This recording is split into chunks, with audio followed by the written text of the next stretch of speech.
Yeah, so my name's Hilario. I've been with the Kwak Brothers for about a year and a month now. And within that time, I'm working on my first deal now. I'm going to be closing on 4 houses very soon.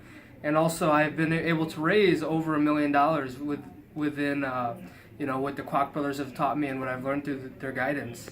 Right, so before meeting you guys, I was a boxing trainer actually. I did that for about 3 to 4 years, but it was taking a toll on my body.